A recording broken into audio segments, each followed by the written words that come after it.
บ้านเสียงวางแดนใต้หลังจากเรียนจบม.ปลายน้องได้ไปต่อปริญญาสาวบ้านผู้สีสาวผู้ใสใจดีหนักหนาเมื่ออ้ายได้เอ่ยวาจาสัญญามันสาวบ้านหินสิวสาวบ้าน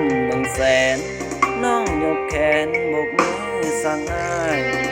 น้องไปเฮียนต่อก่อนนะบอกอ้ายท่าเมื่อน้องจบมาอ้ายเฮียนบ่สูงจึงต้องก้มหน้าสู่หน้า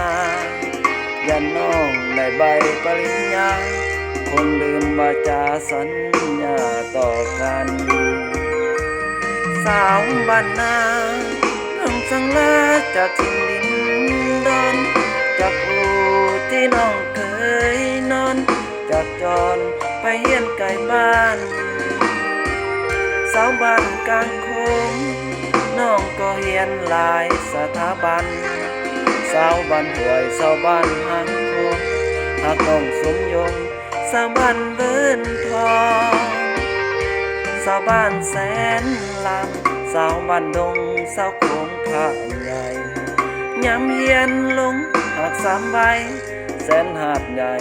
สาวคงหาดงิ้วสาวแสนหาดน้อย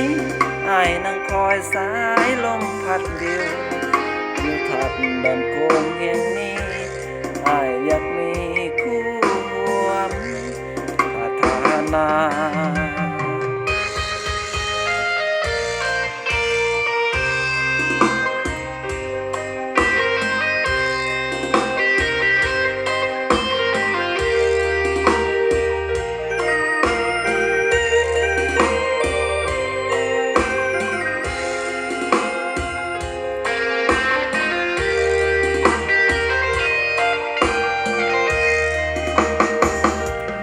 สาวบ้านนาน้องสั่งลาจากถิ่นดินดอนจากอู่ที่น้องเคยนอนจากจรไปเฮียนไกลบ้านสาวบ้านกลางโคงน้องก็เฮียนหลายสถาบันสาวบ้านห้วยสาวบ้านหางโคงหากน้องสมยงสาวบ้านเบินทอง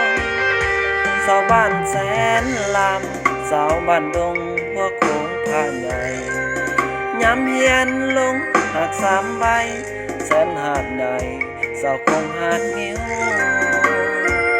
สาวแสนหาดน้อยอ้ายนั่งคอยสายลมพัดวิวอยู่ทัดดอนโคงแห่งนี้อ้ายอยากมีคู่ร่วมพัฒนา